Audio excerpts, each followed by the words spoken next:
말씀의 제목은 하나님의 뜻에 의한 창조와 종말입니다. 하나님의 뜻에 의해 창조되었고 하나님의 뜻에 의해 종말이 올 것이다 라고 하는 그런 제목입니다. 제자들이 성전을 자랑했어요. 그 성전의 그 화려함, 그 아름다움을 예수님께 자랑을 했습니다. 그랬더니 예수님이 뭐라고 하시냐면, 야, 그거 아무것도 아니야. 그거 다 부서질 거야. 없어질 거야. 라고 하는 의미를 갖고 이렇게 말씀하십니다. 이 모든 것을 보지 못하느냐? 내가 진실로 너희에게 이르노니 돌 하나도 돌 위에 남지 않고 다 무너뜨려지리라. 자, 성전 파괴에 대한 말씀을 하세요. 저 성전 다 무너져 버릴 거야 라고 하는 성전 파괴에 대한 말씀을 하시는데, 이 제자들이 예수님의 그 말씀을 듣고 깜짝 놀래요. 깜짝 놀라서 나중에 조용히 예수님께 묻는 거예요. 우리에게 이르소서, 어느 때에 이런 일이 있겠사옵니까? 또 주의 임하심과 세상 끝에는 무슨 징조가 있사오리까? 자, 이렇게 물어요. 자, 여러분, 예수님의 이 성전 파괴의 예언과 지금 이 제자들의 질문을 한번 연결해 보세요. 우리가 언뜻 보면은 이해가 잘 안 되는 부분이에요. 예수님의 성전이 파괴될 거다라고 말씀하신 건데, 지금 제자들은 무슨 얘기하고 있어요? 무슨 질문을 하고 있어요?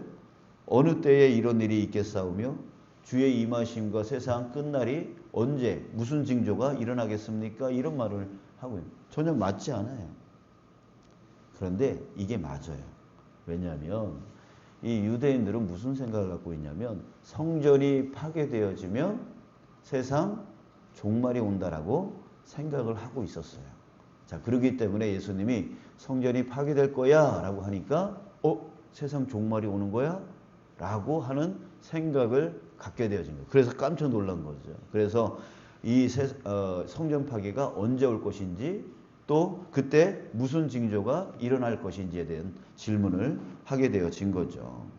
자, 그런데 지금 언제 일어날 거냐, 그때 무슨 징조가 일어날 거냐, 또 이렇게 질문을 했는데 또 예수님의 대답을 보십시오. 그 언제라고 하는 것에 대한 대답이 아니에요. 무슨 징조가 일어날 거냐라고 하는 질문에 대한 대답이 아니었어요. 무슨 말씀을 하시는지 우리 4절 같이 읽어볼까요? 4절 시작. 예수께서 대답하여 이르시되 너희가 사람의 미혹을 받지 않도록 주의하라. 아니, 언제 일어납니까? 무슨 징조가 일어날 것입니까? 그러면 언제 일어날 거야? 무슨 징조가 일어날 거야? 라고 대답을 하셔야 되는데, 예수님은 무슨 얘기 하시냐면 미혹 받지 않도록 주의하라, 이 말씀을 하시더라고요. 자, 여러분, 바로 이거예요. 우리에게 정말 중요한 게 뭐냐 이거죠. 중요한 게 언제인지 알면 어쩔 거예요. 무슨 징조가 일어날 거면 어쩔 거냐고요.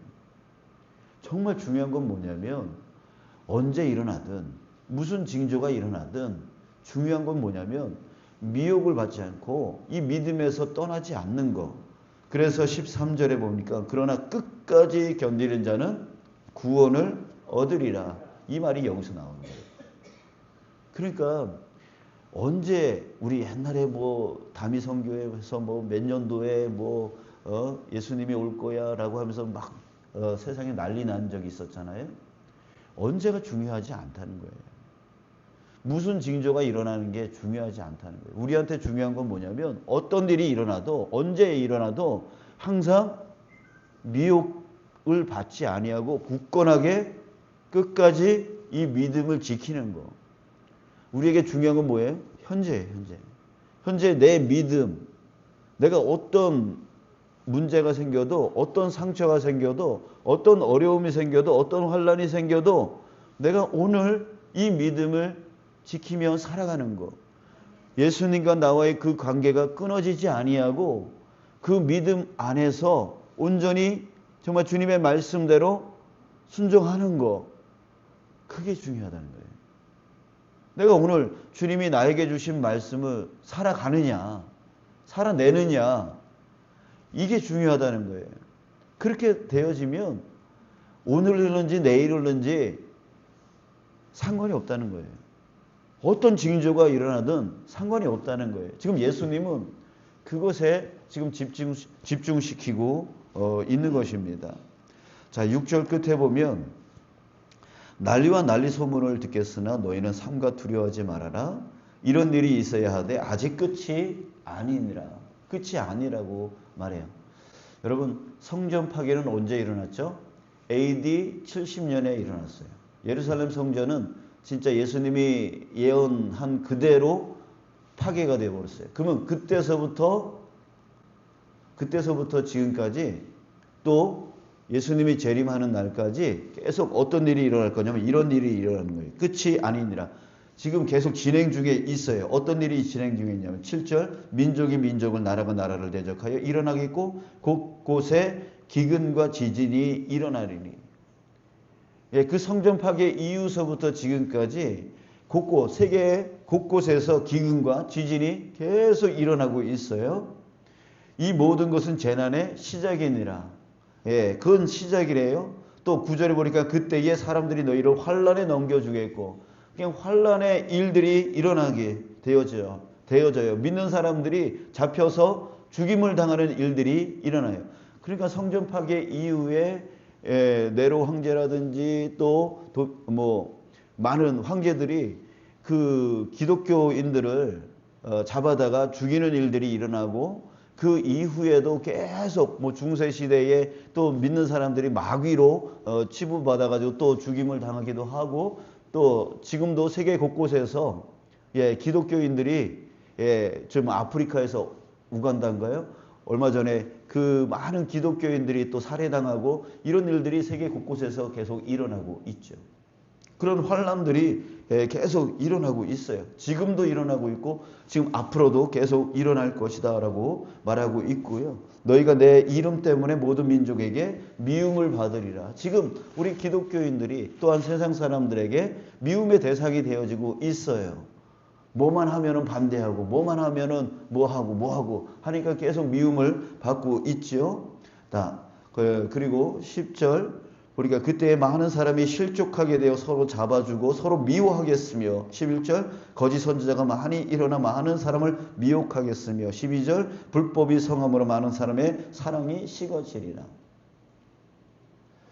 자, 여러분 이런 것들이 예루살렘 성전의 파괴 이후서부터 지금까지 또 앞으로 계속 일어날 거라는 거예요. 예, 이런 일들이 뭐예요? 바로 미혹이에요. 환란으로 우리는 미혹을 당하고 상처로 미혹을 당하고 미움받음으로 미혹을 당해요. 어떤 미혹이요? 믿음에서 떨어지게끔. 예, 믿음에서 떠나게끔 계속해서 이 미혹이 계속 올 거란 얘기예요. 근데 중요한 건 뭐라고요? 끝까지 견디는 자는. 예, 끝까지 견뎌야 됩니다. 이 믿음의 줄에서 끊어지지 않도록 오늘 또 내일 또 내일 모레 이렇게 하루하루 그 믿음에서 끊어지지 않도록 우리는 견뎌야 됩니다. 주님을 붙들어야 됩니다. 놓치지 않도록 정신 차려야 된다는 거예요. 예수님은 그 말씀을 하고 계세요. 근데 여러분 세상 끝은 바로 예수님의 재림이 세상 끝인데 그 세상 끝은 언제 올까요? 이런 환란, 이런 미혹, 이런 그 현실적인 그런 재난과 그런 문제 이런 것들 때문에 끝이 오는 게 아니라는 거예요. 세상 끝은 어떻게 오냐면 14절 같이 읽겠습니다. 14절 시작. 이 천국 복음이 모든 민족에게 증언되기 위하여 온 세상에 전파되리니 그제야 끝이 오리라. 세상의 끝의 결정은 재난이 많이 와서, 기근이 많이 와서, 뭐 이런 미혹이 많이 와서, 이런 것들은 그냥 과정이에요. 예, 과정이에요. 그러니까 끝이 오기 전까지의 이 세상에 그런 과정이라는 거예요. 이런 일들이 계속 일어날 거라는 거예요. 근데 세상의 끝은 어떻게 오냐면 바로 온 세상에 천국 복음이 다 전파될 때, 그때 끝이 온다는 거죠. 예. 이게 무슨 뜻일까요? 우리 제목을 다시 한번 생각해 볼까요? 여러분, 이 세상이 어떻게 만들어졌습니까? 누가 만드셨습니까? 하나님이 만드셨어요. 그러면 이 세상의 끝은요? 그렇죠? 어떤 재난에 의해서 끝나는 게 아니에요. 어떤 환난에 의해서 끝나는 게 아니에요. 세상의 시작이 하나님의 뜻에 의해서 시작되었다면 이 세상의 끝도 하나님의 뜻에 의하여 끝날 거라는 거예요. 그 하나님의 뜻이 뭘까요? 끝나는, 이 세상이 끝나는 하나님의 뜻이 뭘까요? 온 세상 사람들의 구원이죠. 예, 온 세상 사람들에게 구원의 기회를 주는 게 바로 하나님의 뜻이에요. 그래서 그 모든 사람들이 구원될 수는 없겠지만 그 모든 사람들에게 복음이 전파되어야 되는, 예, 구원의 기회가 주어져야 되는 게 바로 하나님의 뜻이죠. 그때 끝날 거라는 거예요. 재난으로 끝나는 거 아니고, 전쟁으로 끝나는 거 아니고, 어떤 것으로 끝나는 게 아니에요. 하나님이 시작한 세상, 하나님이 뜻하신 바가 끝나야 끝나는 거예요. 그냥 그때까지 어떤 일이 일어날 거라는 거예요? 이런 미혹의 일들이 끊임없이 일어날 거라는 거죠. 그래서 여러분, 우리 어떻게 해야 돼요? 이 미혹이 너무 힘들어, 너무 어려워. 그럼 어떻게 해야 돼요? 빨리 세상이 끝나야 되잖아요. 세상이 빨리 끝나려면 어떻게 해야 돼요? 빨리 복음이, 예, 다 증거돼야 되겠죠. 그러기에 여러분, 세상 끝이 빨리 오기를 원한다면 어떻게 해야 돼요? 빨리 복음을 전해야죠. 그렇죠?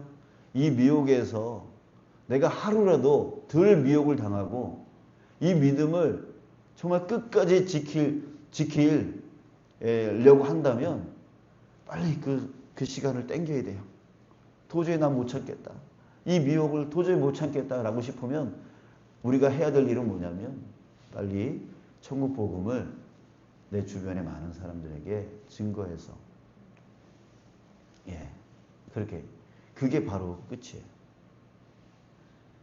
자, 여러분, 우리 이 미혹의 기간 동안 끝까지 이 믿음을 지켜나가는 저와 여러분들 되시길 주님의 이름으로 축복합니다. 네, 미혹이라고 하는 것은 우리의 연약함을 파고 들어와요. 우리 각자 연약한 부분들이 있어요. 어떤 사람들은, 예, 어떤 말에 의해서 상처받는 사람들이 있고, 어떤 사람들은 어떤 행함, 어떤 사람들은 어떤 경제적인 문제, 어떤 사람들은 어떤 재난, 예, 이런 많은 자신의 연약함을 사탄은 삐지고 들어와서 나로 하여금 결국 하나님으로부터 떨어지게 만드는 그런 일들이 계속 일어날 거란 말이에요. 그러니까 이 미혹의 기간 동안 여러분 끝까지 믿음을 지켜나가는, 어떤 일이 있어도 나는 예수님을 놓지 않겠다. 놓지 않겠다. 예, 그래요. 그 믿음 꼭 지켜나가시길 바랍니다. 그리고 세상 끝이 빨리 올 수 있도록 되도록이면 빨리 주님의 복음을 주변 사람들에게 많이 증거하는, 예, 그 결과를 만들어내는 우리가 아니라 주님의 복음을, 예, 증거하는 거예요. 우린 자꾸만 결과에 매이게 되어지는데 우리가 얼마만큼 우리 교회가 많은 사람들을 끌어모았느냐, 뭐 이런 결과에 자꾸만 우리가 하는 경우가 많아요. 그게 아니라 이 사람들에게 얼마만큼 구원의 기회를 우리가 주고 있느냐. 그건 우리가 해야 될 일. 그러니까 예수 믿어라고 하는 말들을 우리가 많은 사람들에게 말하고 또 구원받은 자의 그 복된 것을 많이 보여주는 이 일을 우리가 해야 된다는 거죠. 해야 된다. 그리고 그 결과는 하나님 앞에 맡기고요. 그 사람이 구원될지 구원받을지. 그래서 예수님도 제자들에게 그러지 않았어요. 그들이 복음을 받아들이면 그들에게 복이지만 너희들이 복음을 전했는데 그들이 받아들이지 않는다면 그냥 신발 먼지 털고 나와라 라고 하잖아요. 그러니까 결국은 복음을 전하는 일이 우리의 일이고 그 열매를 맺는 것은 하나님의 일이다.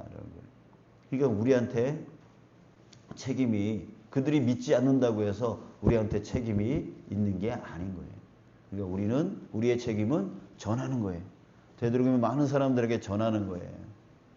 그리고 그 책임은 우리에게 있지 않습니다. 자, 그러니 오늘도 내일도 이제 우리 믿음을 지켜나가면서 복음의 증인으로서 살아가는 저와 여러분 우리 모두가 되어지길 주님의 이름으로 축복합니다. 자, 오늘도 여러분들은 복음을 전하는 선교사입니다. 오늘 만나는 모든 사람들에게 또 일하는 모든 곳에서 주님의 복음의 선교사임을 기억하시면서 말과 행동과 모든 삶을 믿음 안에서 굳건하게 살아가시고 빛을 비추어 나가는 저와 여러분 되시길 주님의 이름으로 축복합니다.